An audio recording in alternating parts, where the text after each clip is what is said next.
During the summer of 1983, in a quiet town near Minneapolis, Minnesota, the charred body of a woman was found inside the kitchen stove of a small farmhouse.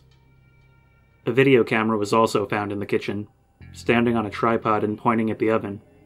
No tape was found inside the camera at the time. Although the scene was originally labeled as a homicide by police, an unmarked VHS tape was later discovered at the bottom of the farm's well, which had apparently dried up earlier that year. Despite its worn condition and the fact that it contained no audio, police were still able to view the contents of the tape. It depicted a woman recording herself in front of a video camera, seemingly using the same camera the police found in the kitchen. After positioning the camera to include both her and the kitchen stove in the image, the tape then showed her turning on the oven, opening the door, and crawling inside, before finally closing the door behind her. 8 minutes into the video, the oven could be seen shaking violently, after which point thick black smoke could be seen emanating from it. For the remaining 45 minutes of the video, until the batteries in the camera died, it remained in its stationary position. To avoid disturbing the local community, police never released any information about the tape, or even the fact that it was found. Police were also not able to determine who put the tape in the well, or why the height and stature of the woman in the video didn't come close to matching the body they'd found in the oven.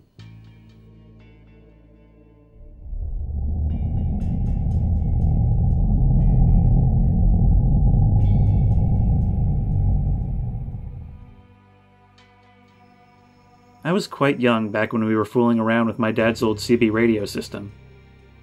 If I recall correctly, I was 16 when I pulled it down from the attic in the house, and found myself asking about it at the dinner table that night.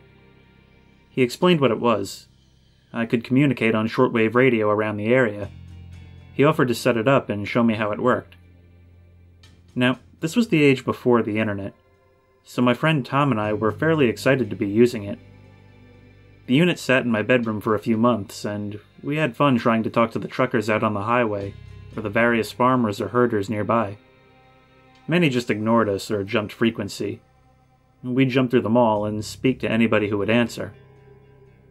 On Channel 29, we began talking with somebody who seemed to be around our age. He said his name was Bobby. We hardly got further than cracking jokes and talking about playing pranks and giving fake traffic reports at first. It was all pretty exciting. But eventually, after a month or two, we agreed to meet up with Bobby. We asked for an address, and he told us he lived on a farm just off Harris Road, around 15 or 16 miles out of town. So, one overcast Saturday afternoon, Tom took his parents' car, and as the rain broke out, we made our way down the highway and pulled off where we'd heard Harris Road was. Nearing a split-country road, we spied the name of the farm on an old wooden sign that Bobby had told us about over the radio. We pulled up through the drive and took the car right up to the farmhouse, expecting to see him there waiting for us. Instead, we were faced with a run-down, dilapidated farmhouse, towered over by what appeared to be a barn falling over its struts. Common sense should have told us to leave, but despite the initial confusion, we were convinced that Bobby merely hung out here, and that he had found an old radio system in the barn where he usually told us he was when he talked to us. We got out of the car and crunched across the old stone pathway to the barn, pushing the huge doors open with a deafening creak. We called out Bobby's name, heard nothing, and debated looking further. Eventually, we decided to head in, with Tom leading the way.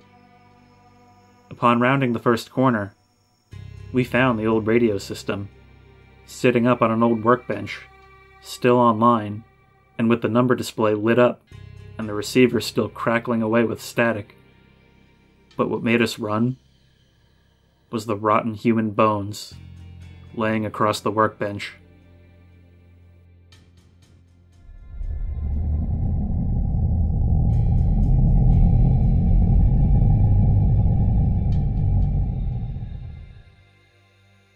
Many classic horror icons, such as Geiger's Xenomorphs, Silent Hill's Pyramid Head, and other disturbing creatures, share some common characteristics. Pale skin, dark, sunken eyes, elongated faces, sharp teeth, and the like. These images inspire horror and revulsion in many, and with good reason. The characteristics shared by these faces are imprinted in the human mind. Many things frighten humans instinctively. The fear is natural, and does not need to be reinforced in order to terrify. The fears are species-wide, stemming from dark times in the past when lightning could mean the burning of your tree home, thunder could be the approaching gallops of a stampede, predators could hide in darkness, and heights could make poor footing lethal.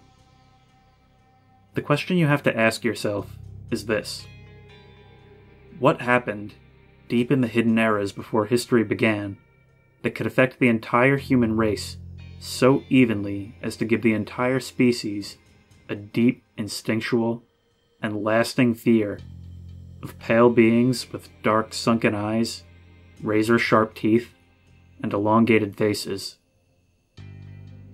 Just be careful out there.